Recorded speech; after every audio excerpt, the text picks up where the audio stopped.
राजपुरुष का इनाम। आज बात करेंगे राजा भोज के समय के एक किस्से की। राजा भोज समय समय पर प्रतियोगिताएं आयोजित करवाते थे और विजेताओं को सम्मान और इनाम दिया करते थे। एक बार राजा भोज ने राजपुरुष चयन की प्रतियोगिता रखी।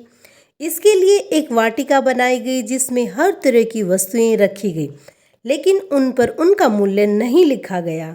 फिर राजा भोज ने ऐलान करवाया कि जो व्यक्ति इनमें से सबसे कीमती वस्तु लेकर बाहर आएगा उसे उस साल का राजपुरुष घोषित किया जाएगा।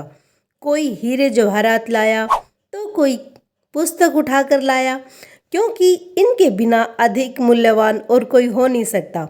ऐसे में कोई गरीब रोटी उठाकर लाया, क्योंकि उनकी नज़र में रोटी ही मूल्यवान थी। ऐसे ही कई भक्त भी थे जो ईश्वर की मूर्ति उठाकर लाए। उनके लिए अपने भगवान की प्रतिमा से ज़्यादा कीमती कुछ नहीं था। तभी वहाँ एक योगी आया। वह वाटिका में काफ़ी देर घूमता रहा और उसके बाद खाली हाथ ही बाहर निकल गया।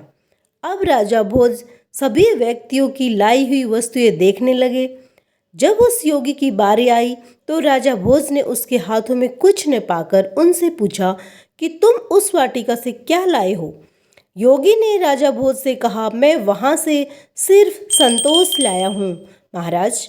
राजा भोज ने आश्चर्यचकित होकर पूछा कि तुम्हारा संतोष क्या सबसे मूल्यवान है? योगी ने राजा भोज को समझाते हुए कहा, हाँ महाराज, इस वाटिका में आपने जितनी भी वस्तुएं रखी हैं उन्हें प्राप्त कर मनुष्य को खुशी तो अवश्य होगी, पर वह क्षणिक होगी। इसे हासिल कर लेने के बाद मनुष्य का मन फिर कुछ और पाने के लिए लालायित हो उठेगा, लेकिन जिसके पास सच्चा संतोष है वह इन सभी इच्छाओं से ऊपर होगा और सुखी रहेगा। यह सुनकर राजा भोज को भी खुशी हुई। उन्होंने उस योगी को उस साल का राजपुरुष घोषित कर दिया गया। नमस्कार दोस्तों।